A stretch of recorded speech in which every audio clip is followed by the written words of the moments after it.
What's up? Welcome back. All right, 9:30 Sunday. Yes. What you been up to? Um, Getting BitterClip productionized. Again, all the typical boring stuff that comes with productionizing software. You need to make like a YouTube app so that it can authenticate and like post stuff. Oh, cool. LinkedIn app, an X app, and those all need to go through like approval processes and all that kind of stuff. So Nice. doing that. Touch base with Rohan. He's yeah, still really interested and thinks that he can help me sell it. So he wants to kind of basically be like the go to market like muscle on it. And yeah, it feels like he's like really bullish on it. So That's great. sort of gave myself a deadline that on Wednesday we would do like a live like commissioning of his account and actually try to go through the whole workflow like right there on camera. So Nice. we'll see if there's any bloopers or if it actually works. But yeah, that would be cool. Like if he can actually basically do like the golden path, which is like okay, pull the video up in Claude. It comes out with three clips like annotated and titled and stuff, Yeah. ready for export. That's basically the kind of goal. So there's that. I've been thinking a lot about sort of like the arc. I've got my little folder, my little landing 100 folder, and I was like, okay, like day 10 just finished. Like today we're day 11. Like, let's like take a look at what's going on. And the analysis from Claude there, who I had active, was basically like, well, you've done a lot on like sort of like your a media like awareness track, Hmm. and like credit to you like catalyzing that and like us keeping each other accountable. And that seems to be producing like receipts. Like Yeah. it kind of generated the like partnership forming with Rohan, which if anything should lead to like one sale if it can have value for Rohan, but hopefully a lot Right. more.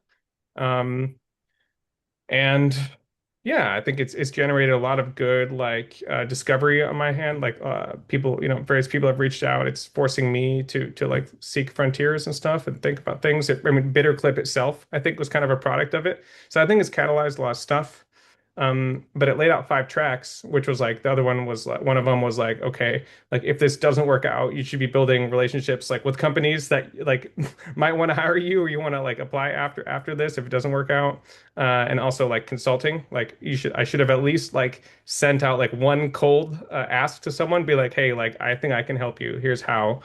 And here's like what it would look like. And I haven't really done that.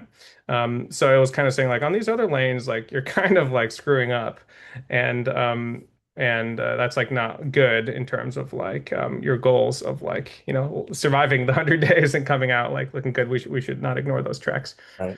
So Cool. that was Can sort get of on like the high can level. get on that on Monday.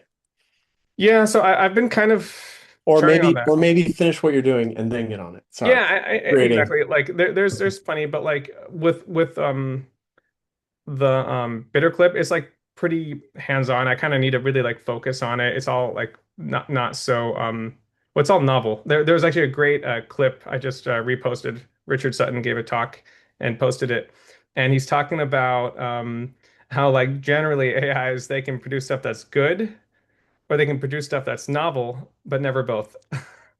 Oh yeah. And it kind of like I think it really kind of sums up like what you see like when I'm talking about like okay defining things as auto research like yeah I can like make stuff that's pretty good that's like kind of known like when the structure is known but when you're like okay I want to do bitter clip it's going to project it headlessly like that you need to be like really involved and it's still up to the human to recognize something that's novel and good and be like yeah that and Sure. so yeah, it was a pretty good talk. And but sorry, we're kind of sidetracking Oh, there. that's But good. yeah, I suggest like people check that out. I posted it on X. And he also does talk about that like okay, that's like the LMs today, but there's also techniques like obviously if you can search a wide space and try a lot of things and have a way like an objective that you're after, and you specify that objective in a way that's sort of you can sort of discriminate against like the results against that, then in a way you can start to produce good and novel results from like Yeah. AI today, which I think maps to my experience. But it's just I love how he boils it down to these like conceptual frameworks, which was like, yeah, the whole bitter lesson essay. I was like, man, this is so good. Like it just frames it like at this more like fundamental research level where it's like, yeah, okay, that's exactly it. Hmm. It's interesting to think that the everything that's being taught uh, going on this idea of secrets, if we assume that everything that's being posted on X is not a secret, and the people who have good secrets, as Mhm. in they're using the models to make trades, they're Mhm. using the models to Yeah, you know, create great videos. They're yeah. using the models to do bio research, etc. Mhm. What are people not talking about and not posting about Yeah, because it's too good? yeah, yeah, yeah. That's the that's that's the blue ocean, or like that's the space to think about. Yeah, yeah. No, I mean, I definitely have thoughts like, hey, should I even be like talking about how I'm building BitterClip? Like that's kind of like an edge I have because I've been focused on this space. Talking about it is maybe not smart, but yeah, I don't know. I think Well, ultimately when it comes down to like the core is like I still think that um this notion of like and I think you've been helping sharpen this a lot, but it's kind of going it's still the same thing as the very beginning, just maybe more well defined. It's like this notion that you see an opportunity, you see like something that's missing in the market based on your knowledge, mhm, and actually now you should just go build that SaaS because you can. And that I think that still is like the core thing that gets me the most excited and like kind of what I set out to do with the whole like notion of like the factory and stuff. But it's just evolved over time where yeah, I think it has to be like owners of these like satellites that really know that vertical, yeah, and I'm just an enabler for them. yeah, So yeah, I'm still kind of thinking that's what I want to do. And I've been like messing around with the like home page. I can share this is kind of fun for the gazillionth time. It's like it's hmm just redesigning the homepage over and over, but it's like it's not just the homepage. It's like redesigning the business, in some ways, because like the homepage represents it, and it's a way for me to like make it tangible. It's like, well, okay, this can be this conceptual thing, but in the end, I need to present it to the world, and the homepage is that. So it's kind of yeah, like it's a way to kind of like meditate on what you actually want to do. So let me share. This is like currently like a quick like mock-up, but just like what is my ICP? It's the person who wants to build the SaaS because they know the stuff out there that they want to build that exists is trash. And they're like, I know I can make this. And they've probably messed around in Claude and they've like prototyped it, but making it real is like a hurdle. That's that's mhm, that's who I want to help. I think that's who I'm the most levered to help. Uh, there's got to be people like that out there. I yeah, I yeah, see it all over the place. Reinie's a perfect example, right? He's got the he's like, yeah, this like smooth comp is like horrible and everyone hates it. Like why? Like why are we putting up with this? yep. Like um and so I've been thinking about like this as like a kind of a prototype as trying on some colors. Maybe in the chat you guys can vote. Do you like gold, amber, hmm signal, oxblood, bone, jade, or salmon? I'm kind of liking jade.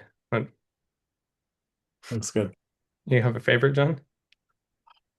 It's funny that I keep being partial to things that are orange. So I liked I I, Signal I do like or the orange. Amber. Yeah, I liked Amber. I do like that one too. But I think I'm being like orange pilled by seeing Claude so much and having so much positive Oh, association with with Anthropic. oh, I just whenever I click the orange, I keep hearing that 311 song. Oh, Amber is the color of your energy. Oh. yeah. Um, yeah, I like orange too. It is Funny. kind of What's the nice. next one? Let's show me Signal again. It's kind of like more of like a brick orange, I guess. Yeah. Yeah, these are just some swatches that Claude put up for us. That's fun. Yeah. So I'm playing around culture. with that. I feel like when it's so red, it kind of has this like alert kind of feel, like danger, like alert a little bit. So Yeah, like maybe the amber is not bad. yeah. Um, yeah, I think I'm Yeah, what moving if away. this is like it's like build the software. So what is this? Apply for a build sprint. Yeah, what's included in a build sprint? Yeah, exactly. So okay, this is again, this is Now like taking founder-led sprints one project at a time. Yeah, I like that. yeah. Um, did you see there's some guys that were popular on X for a while. Let me find them. And I couldn't throw this ladder away because I had a lot of fun with it, and it's still pretty cool, I think. But trying to Mhm. make it work in context. I think it still makes sense. Like the Yeah, reason that the thing that makes it possible to build the whole SaaS platform is that like yeah, you need to just assign certain aspects of that work to like an auto R&D style loop. Um, so yeah, I think this is still a pretty relevant sort of visual and concept to get across. And then yeah, this is sort of my little visual for the charter concept. So I think I might keep this stuff, but yeah, but long story short, it's about like reorganizing the homepage to align with those other tracks. Um, because I think that's more realistic. Like the product isn't, it's not that like, oh, um, it's so hard for you to get a terminal live. Like someone could probably do that even if they're not super advanced. Um, it's a whole lot more than that. So yeah. it's it's like just kind of showing you the ropes of like how to even go about it in addition to the environment.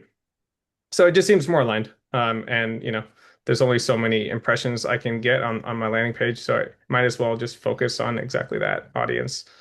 Um, Yep. so haven't deployed it yet. It's just something I'm like playing around with. But it's just it's a lot more specific than like you can make software now, you know?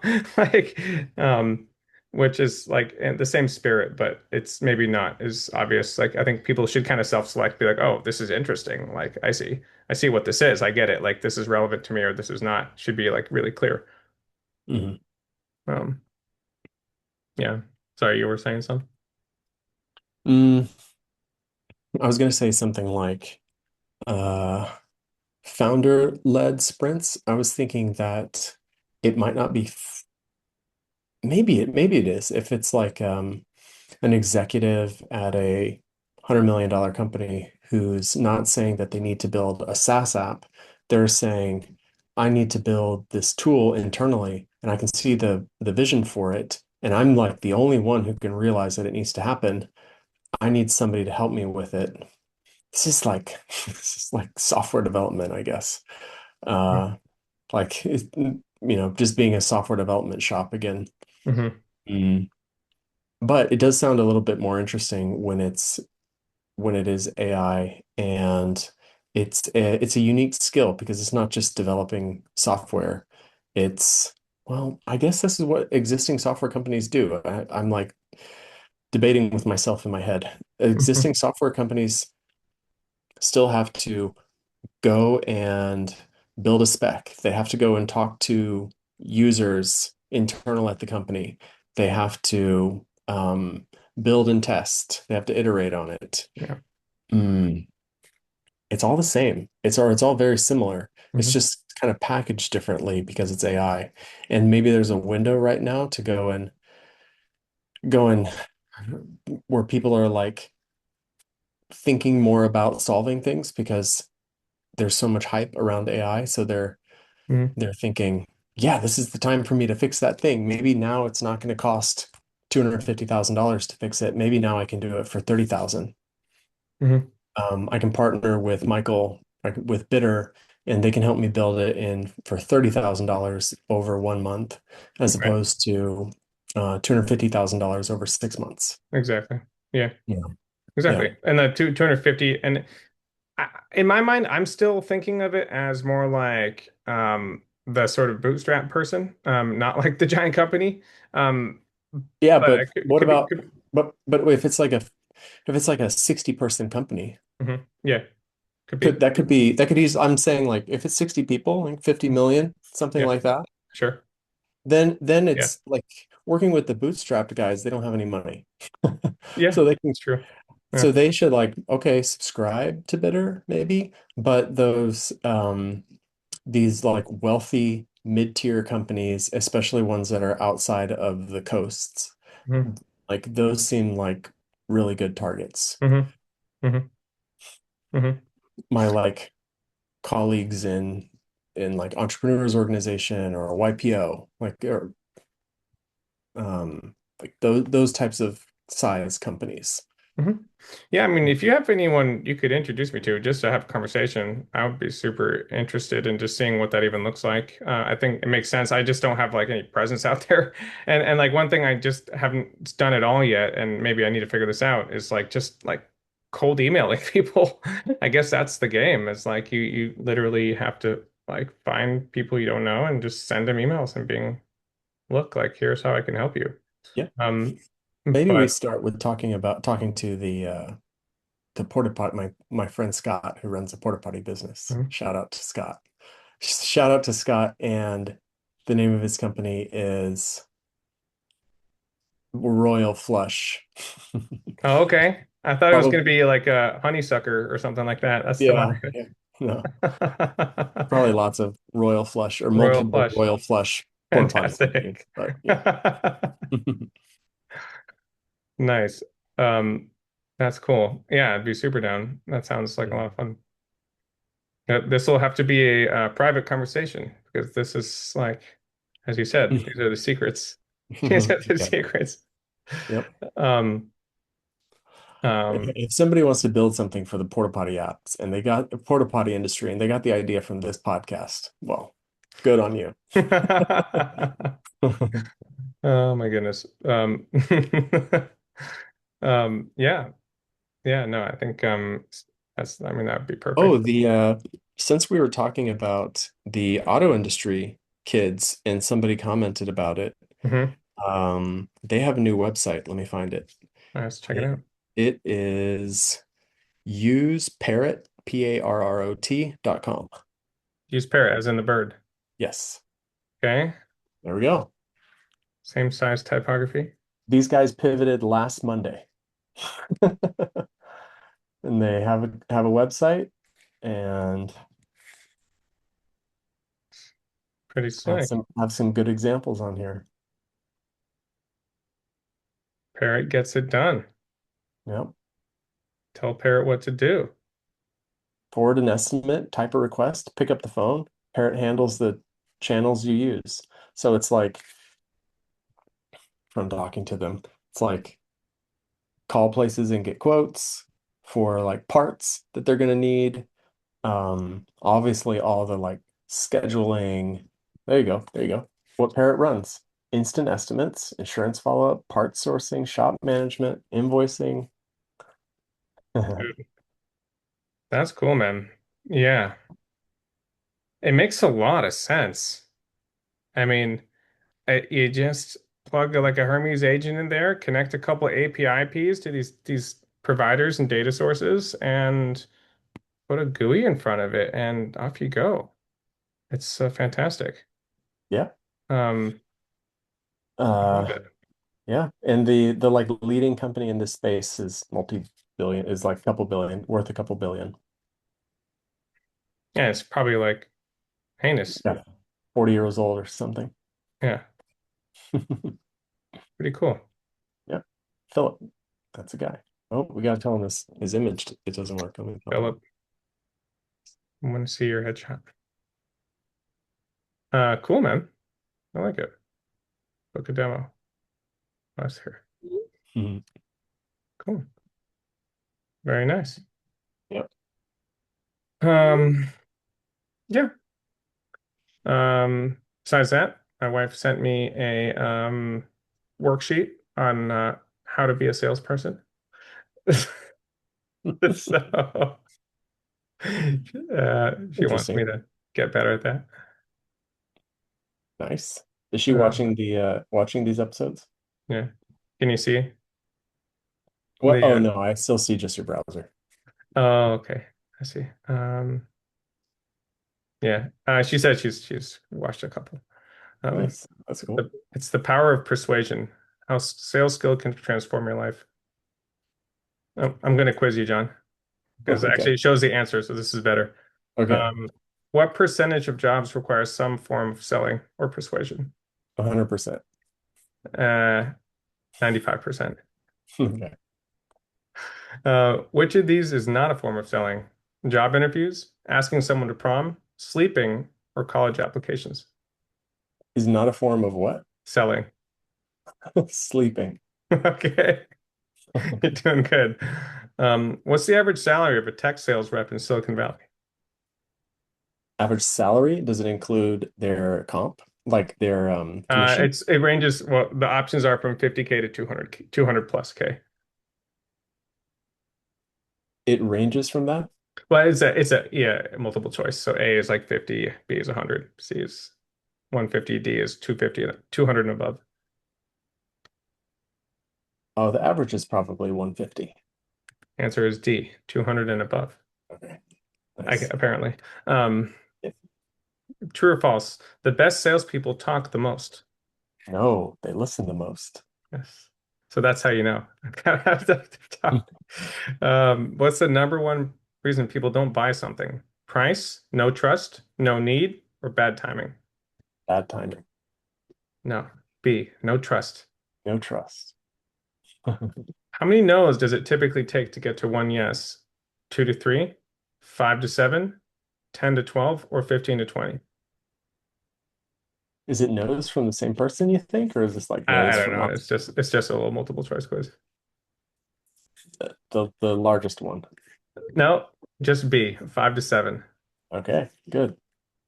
Which company was started by door-to-door salespeople? Apple, Google, IBM, or all of the above? Door-to-door salespeople.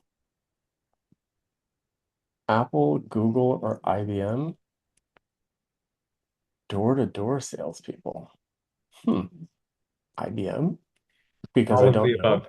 All of the above. Larry and Sergey did door-to-door sales. I was wondering same thing. I was like, maybe Steve Jobs had like something related to door-to-door sales. Yeah, I don't know about that one. Yeah, because I read his bio. I don't think he did that. He worked in like a parts shop for like Atari or something, like in Yeah, like right. fabricating stuff. And he said that's his only job. And he's like, well, I can always fall back to doing this, so I might as well go try doing something crazy. That was I remember that was like his rationale. But anyways, okay, what percentage of communication is body language? 25, 35, 55, or 75? 55, maybe 75. Correct. 55. Okay, All right. Well, I'll spare you the rest, but you're doing pretty good. Pretty good. that's fun. Yeah. Um, so we'll see. Um, but yeah, day 11, things are getting real. Hopefully get BitterClip live, get Bitter Oh itself yeah. live. So So I'm really hoping that the our like I think our 14-day check-in is on either the second or the third, depending on how we define it. okay, And I'm hoping that's kind of I'm having hoping to have both of them live right around that time. So like in terms of like you can sign up and use the product. cool. Yeah. That's great. Yep.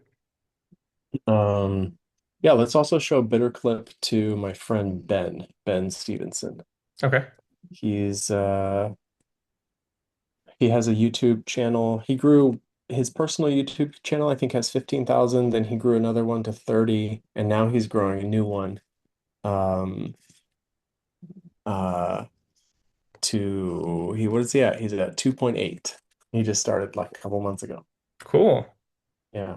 Yeah, that'd be awesome. Yeah, Um, he's great. like would you want to like join the show or something? I think that'd be cool to have like Oh yeah. Yeah, go for on and stuff. sure. I think that's the easiest. For sure. And then a Do lot it. of other people can learn from him too. Yep. He took over the upgraded YouTube account because we stopped using it. Oh, okay. And so now he just calls his show Upgraded, Okay. or he calls the channel Upgraded, Hmm. and he's been posting great videos. That makes sense. That's a good like general word in general, right? It's like Yeah. make it Yeah. better, It's kind of upgrade. like a upgrade your life, Yeah, yeah, upgrade yourself. yeah, yeah. I like Yeah. that. Well, cool. Sweet. Um, Yeah. I guess that's all. I don't really have too much today. Just kind of Sunday, chilling out. True. What about you? Mm, nothing else for me. Just since I was back home, I was playing with my um where's my wireframe? Yeah, oh, can't share. Hmm? Uh Oh, I can. it's okay. My recipe it's not recipes, it's food Oh, right. You're working on generator. your food app. Yeah. Yep, yep. Um order my macros. Hmm?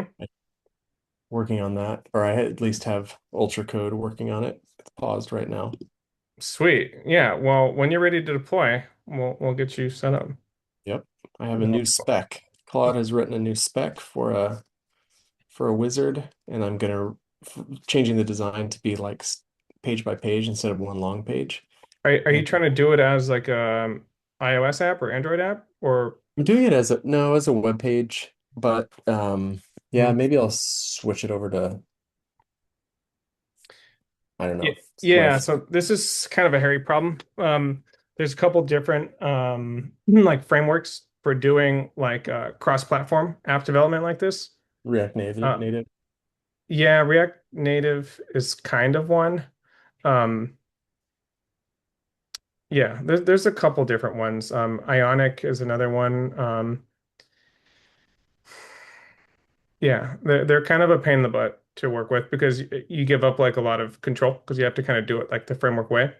Yeah. There's also kind of a fun way, which the latest like Rails ships with something like this. I forget, I think it's called Hotwire Native or something. I forget. But like Oh yeah. what's kind of cool about it is like it's just like the app is just like a web view. And so it's basically like proxying you through a web page. Hmm. And to get into the App Store, you need to have like three native features. So you just like satisfy that in some way. Like, okay, you can have like the native share and like maybe the login is native or whatever.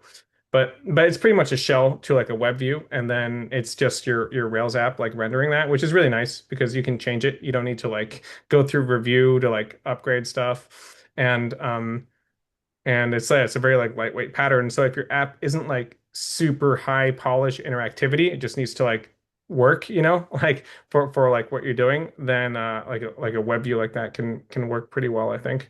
So it might be something to look at if you are doing it like web native, then which I support, like it's Hmm. much simpler, and that could be one way That's cool.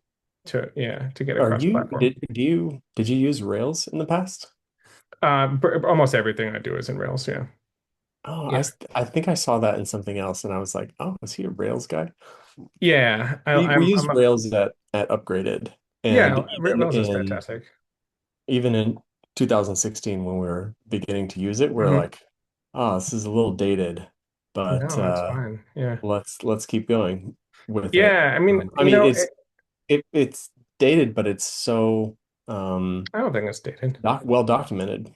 Yeah, I don't think it's dated. And that's what you want. Like you want for stuff like this, you want stuff that's like really in distribution. And like Ruby, the language, right? The philosophy was always that like in software production, that for 99% of software, the bottleneck is like the humans. Like they're the most expensive part of the system. And so that you should have a language that's optimized for humans. That's like the whole philosophy behind Ruby. It's like, no, it's not the fastest language. It's not like the most like type safe or formally Mhm. verifiable, any of this stuff. It's like, no, it's designed to read like English. So like the code you write, you can recognize it a year later, and someone else can recognize it 3 years later, and just like be able to make sense of it as easy as possible. Yeah. And so that leads to one, like it's actually like pretty token efficient because like Ruby has like, it's optimized to eliminate line noise, right? So like DHH like the creator of Rails, he always like we should watch his videos. He like talks about how amazing Ruby is and how he still hasn't found a language that like eliminates line noise as much as Ruby. And I think that that is actually that design philosophy from the very beginning is translated really well to LLMs because they're trained on human language. And so like Ruby having like a big vocabulary, right? Like so in Ruby, there's like ergonomics on everything. So like on a number, you can literally type like one and then like there's methods. Like you can do like plus you can just like hang methods off of it. Like everything is an object with like tons of helper methods hanging off of it. And or you can type like one like 2 days and it'll convert it to like a time range, like a date and stuff. And it's just it has all these ergonomics hanging off, which just makes it really concise, really token efficient, Yeah. and really semantic. So like, yeah, I think that the combination of it, like, yeah, there's like millions of like Rails blogs and tutorials that have been hoovered up in the training data, Mhm. on top of the language being really friendly and ergonomic, is like really powerful. And I've definitely tried it. Like, okay, let's like in the early factory, I was like, just for fun, I asked to basically rewrite stuff in Rust sometimes, like some of the algorithms, and like it can do it, but it's like way more code, way more expensive to produce the code, just because it's way more verbose and there's only so much of a context window. And the more you can fit into a context window that's semantically dense, the better off you are. And Mhm. so. Yeah, I think Ruby is like not to be written off. I think it's a very serious language and not it's not dated. And Yeah. I think Ruby on Rails is plenty powerful for I don't know. starting up. Yeah. Like we use Rails at Upgraded, but what about the deployment of a Rails app, right? Mhm. Are you using, okay, I don't know, Well, we would use Heroku, yeah. So but um, what's the, yeah, and that's kind of why I built BitterGrid. So I had a couple apps on Heroku. Sheet Genius and Job Timer were both on Mhm. there. I and then Rope was pretty expensive. Yeah, I just used Yeah, it and because it's I they're had a habit. sunsetting it, I had a right? habit, as they make it super easy. They've been around for like what, 15, 20 years. I just Yeah. had a habit. And then I started using Fly, which is like a much more low cost. They kind of give you these little like VPS machines and stuff. But even Fly, when I was like deploying all these apps, it started adding up, and I was like, you know what? Like, I can build this. I can build this. Let me see if I can. I don't know, but let me try. And so I basically rented a computer off Hetzner, and set to task of like, how does it look like to deploy all these different applications and just consolidate it. Just starting off with like Docker initially. Hmm. And yeah, it gets a whole lot simpler when everything's on Docker. And so yeah, I'm on BitterGrid right now on like not that big of a Hetzner box. I think maybe the box I'm using is around $80 a month. I'm hosting, I think like maybe 43 like Rails apps, like a lot of Rails apps. Um, so, because there's pretty much a standard template, like Bitter Grid itself is a Rails app. Like it's just my standard. Like if I'm building something that's dynamic with like a Postgres database and all this kind of stuff, I pretty much have a template. Like, yeah, I use Tailwind for do a Rails app, like use Postgres, do this kind of auth. Like it's not rocket science. Like it works very well. It's very battle tested, and I know exactly how everything works. Like if there's a problem, I instantly know like where to go, how to debug it, and Yeah. so it's a And I guess, convention. and that means the simple, the homepage app, the homepage is part of the app. No, You're not I always you're split the repos separating. out now. Okay. Part of it's security, and other ones they just have different characteristics. So Mm. for like your home pages, you basically want to get like 100 Lighthouse score. You want to serve it from like a Mm. CDN edge node, like all around the world, and just basically batten down the hatches so Makes that there's sense. really no moving parts. You're just serving like static HTML and maybe like some JavaScript widgets to give you like a help desk or a schedule calendar or something, Hmm. and maybe some analytics. But yeah, there's basically it's a static site. And for the like authenticated site, like the console. for like the kind Hmm. of application you log in. I always separate that on a separate subdomain. Subdomain Um, app dot. Yeah. yeah, yeah. It's like it's a little bit more work, but again, like everything I do now is just like over engineered from the beginning because inevitably it trends there. As inference costs drop and you can deploy more and more of it, you want an environment where things are like properly sort of segregated, that there's no that it reduces like blast radius and kind of increases um yeah, like operational hygiene, I guess. Um Hmm. And so yeah, I always tend to separate them now. And so I usually use like Nuxt as the like server for the static sites because that's kind of a nice blend. You can evolve it, like you can add like fancy JS stuff on top easily, but it's also server rendered. So yeah, it's like you end up just like serving static HTML and you can cache it and stuff. And, for that, I'm using CloudFront right now. Yeah. Very cool. What you don't think there's any downside by not using like the what seems to be the norm of AI agents of writing TypeScript and using Vercel, Um, using JavaScript, TypeScript, mhm. Vercel, that Yeah. like this kind of Mhm. stack. Yeah. So I have like I have another hosting service called Reditio. So that's like my static site hosting. That's what hosts all the landing pages and stuff. Hmm. And that runs off of like Cloudflare infrastructure, which has something called Hmm. R2 workers. And so Hmm. Cloudflare has a lot of these same kind of primitives of like key value storage, and I can execute like functions. So like in AWS, they call it lambdas. But Hmm. they're basically you can build whole applications like this, and typically you do write them in TypeScript. And I do have a couple services that work like that. Like Bloom Query works like that. Um, and yeah, that is like closer to I think the architecture they like try to put you into in like a Vercel because it's like Hmm. very scalable. Hmm.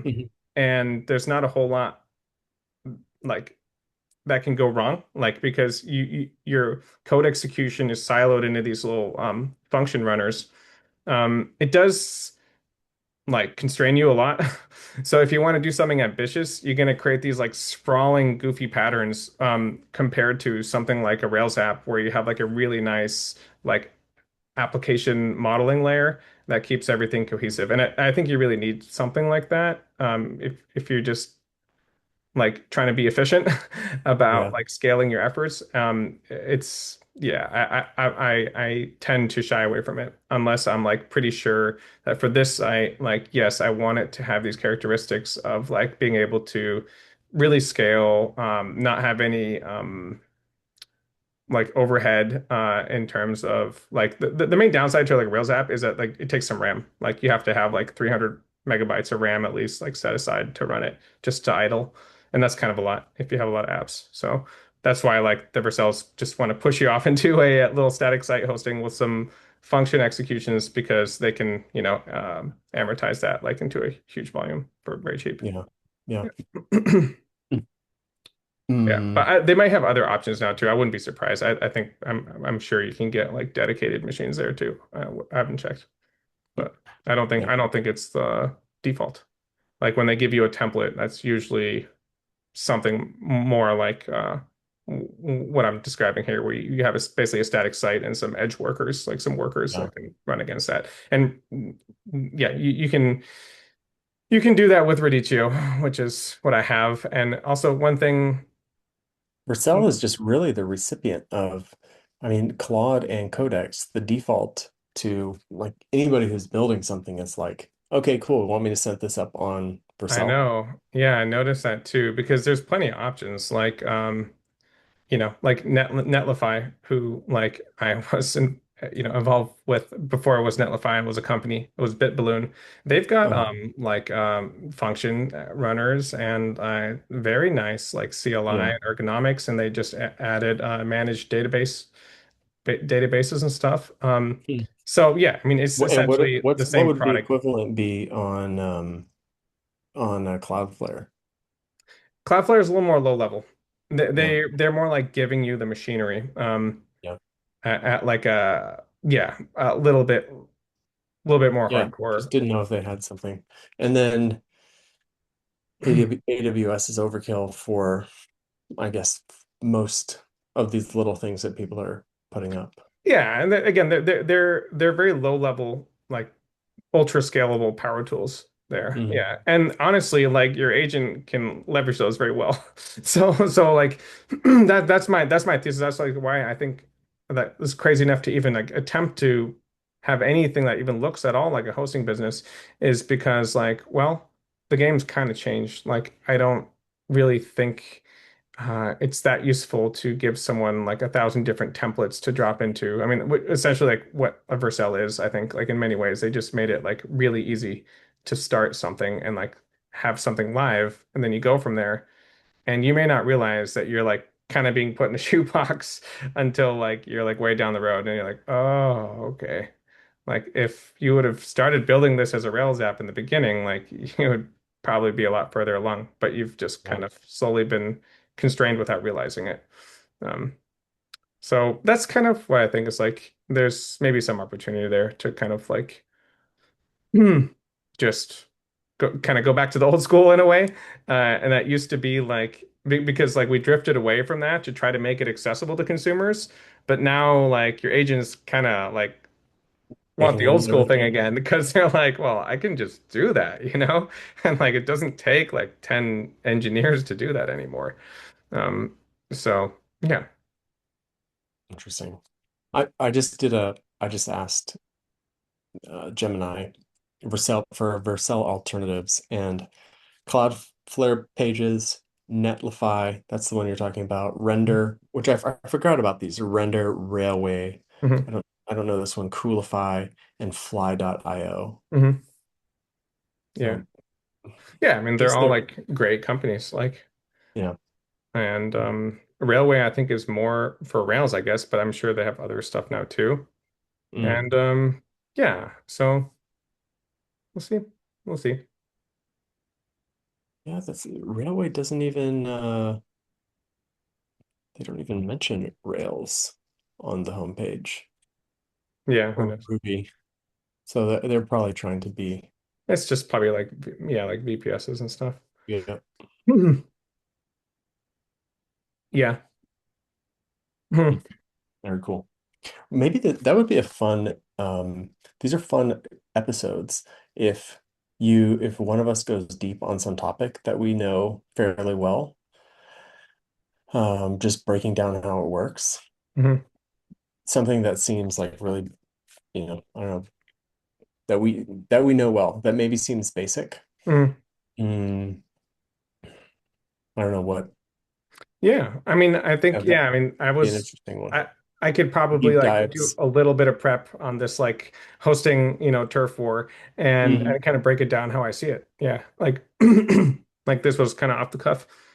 Yep, yep. Um, I'm sure I could do some little bit of prep on something like starting companies, hiring teams, mhm. go to market, mm, Yeah, I think people would uh, like that. talking to customers, raising money. Yeah, yeah, that'd be cool. I'd be down for that. Yeah. All right. Well, we'll do our Well, educational ideas. series. We should have a running doc of like show ideas. That would be a fun. Let's have a Dropbox. Let's have some shared. This remember we were talking about this a couple shows ago. Where like how do you have a shared brain? Share how do you share your brains? Hmm. How do how does my agent and your agent, how can they I hang out? mean, a Git Right? repo is the most obvious thing I can think of, where Mm, you, yeah, you just pull and sync it. yeah, Um, that's probably the simplest thing. So we could do that. yeah. Pull and sync it and then but like I want us to like be able to ask questions. Um, let me show you an example. Like on the record, not like just your own Claude or codex. Yeah. Like let me find it. Let me see if I can look at it. Why is it not rendering? You want to share? Yes. Yeah. Might take me a minute. Send request. There we go. Okay, sharing my desktop. I think I have links further. Some tiny text. Can I do a find here? HTML? No, are they images? Okay, here we go. Yeah, Localhost. not running. Gotta run your Python server there. Yep. Uh,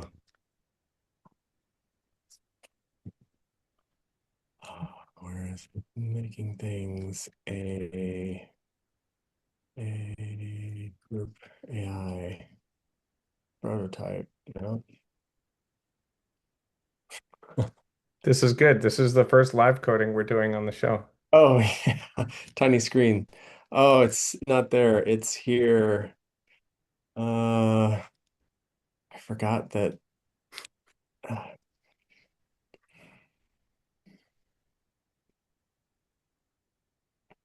uh,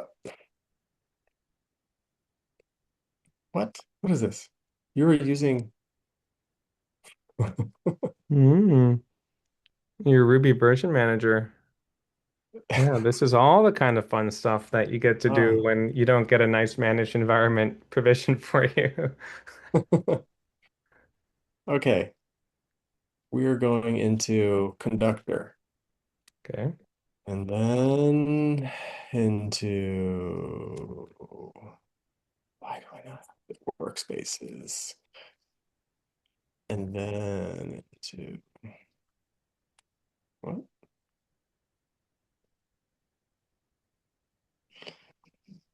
You got some serious nesting there. Yeah. Multiplayer Claude spec. All right. Okay. Not there.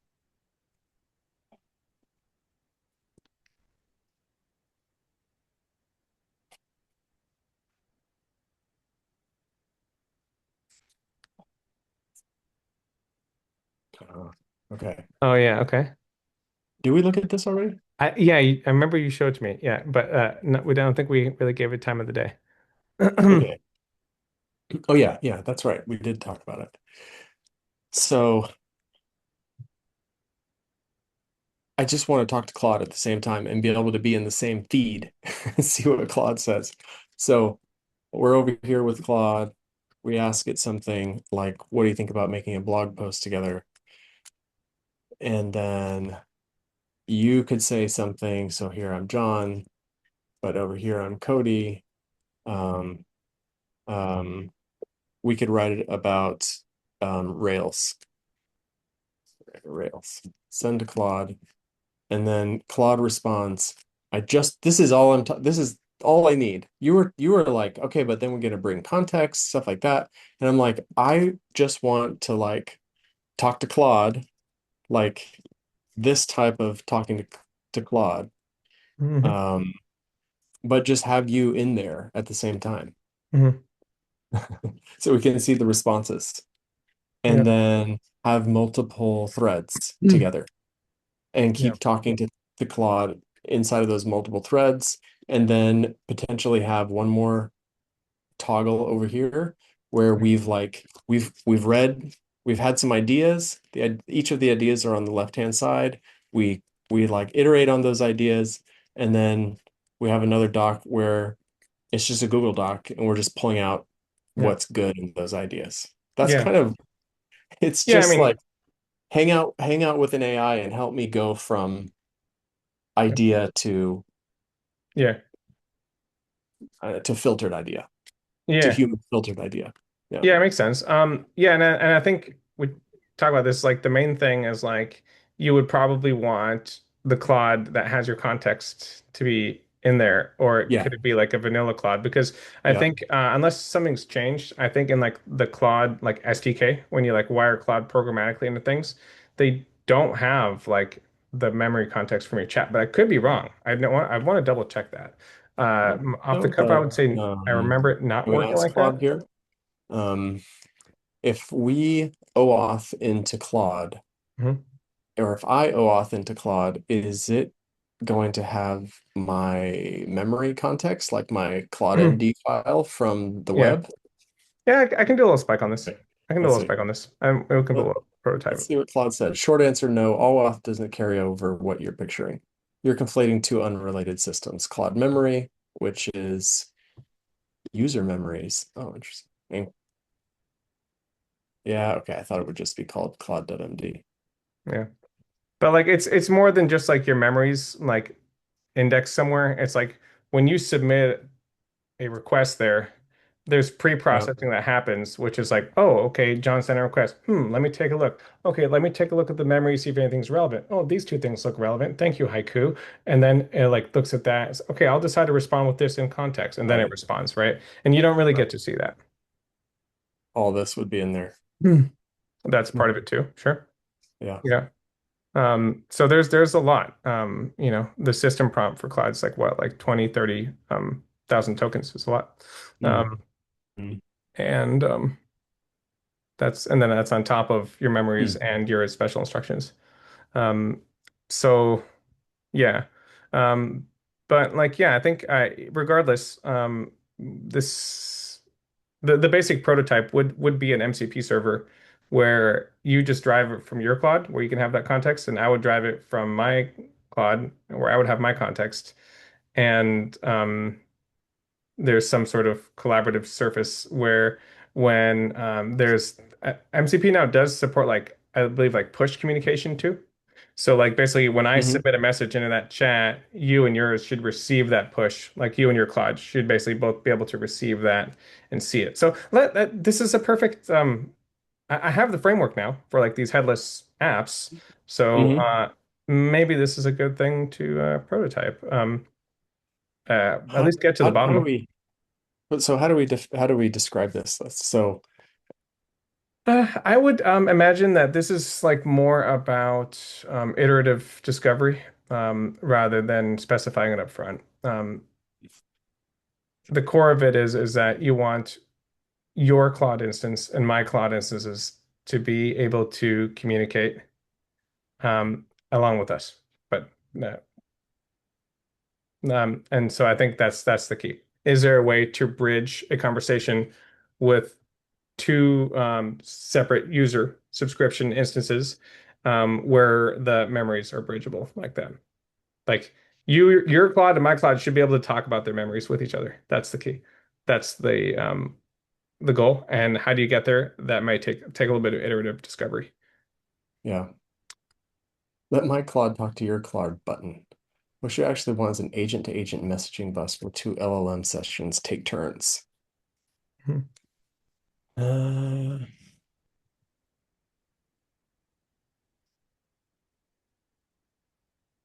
It's certainly doable. The question is MCP just shared server. yeah, it's doable. It's just a question of like what it looks like, what's pragmatic there. Um, Yeah.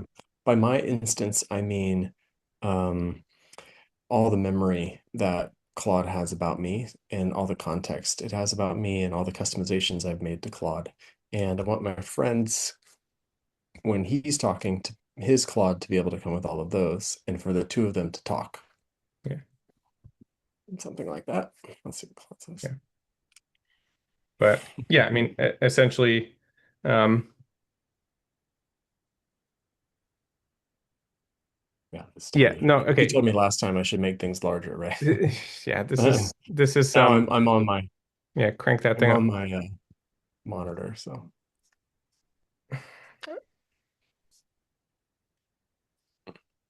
yeah. Yeah, see, these kinds of conversations are tough because like this isn't like in their training data, you know, Yeah, like yeah. they don't really Makes fully sense. understand like the harnesses they're in, um, Yeah, and so this is like you're just talking past each other. yeah, yep. But yeah, I'm pretty sure I can prototype something. I'm curious. It'd be good to get to the bottom of it. Yeah. But in Mhm. principle, it's very simple. It's an MCP server with like chat tooling. So Mhm. like read chat, submit message to chat. That's basically what it is. And ideally, you have a push mechanism. So when someone else submits a message, you can receive it. And as to what the maturity of that kind of like async IO is inside of a Claude code, I'm actually not sure. So that's the part where Yeah. it's interesting, where that governs a lot of how clunky it would be. Yeah. But in principle, there's nothing stopping this from working. Um, yeah. Yeah. Yeah, it's taking it very literally, like as if there was like Mhm. a dump of these memory files, and it's like no, it's more like Yes. implicitly in the way that you craft your responses, you're drawing upon a memory in your shared context that's upstream. Yeah, yeah,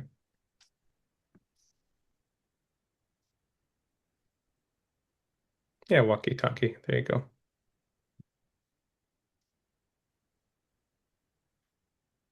This is it. Yeah, I would imagine there's got to be something like this already out there. Yeah. Hmm. I think I saw the GitHub project there at the bottom there. Yeah. It was Yeah. already in your yeah, there you go.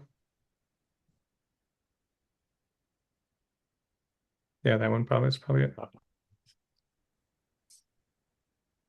Hmm. Can you bump that up a bit? Okay.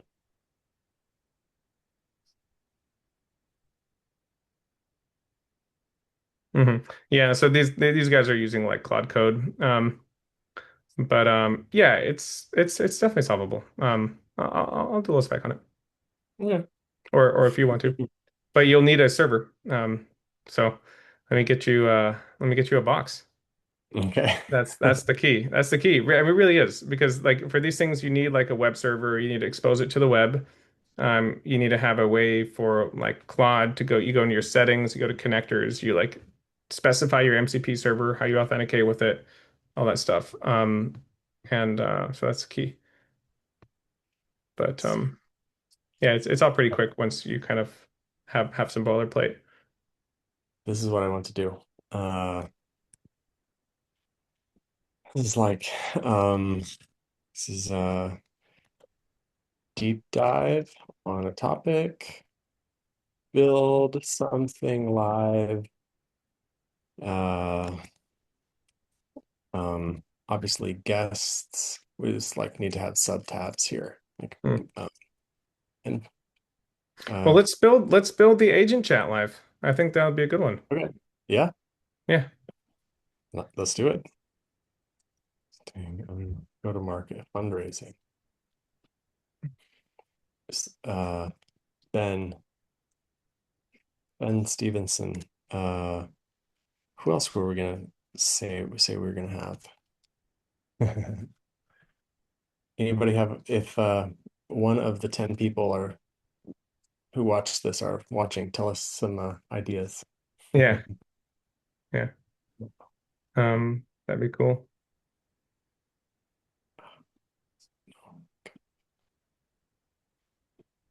Yep, cool. But let's keep this as a running list between us. Yeah, sounds good. We said we'd be raising the quality, so we got to make that happen. Let's do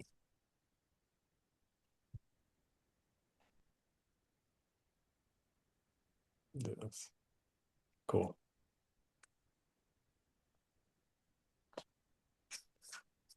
Well, cool, man. I guess I'll catch you next time. Sounds good. This is how bad meetings go. You have an hour-long meeting, and then somebody starts working on things, and it just dissolves into work when you should have hung up after 15 minutes. On a Sunday of all days. Yep.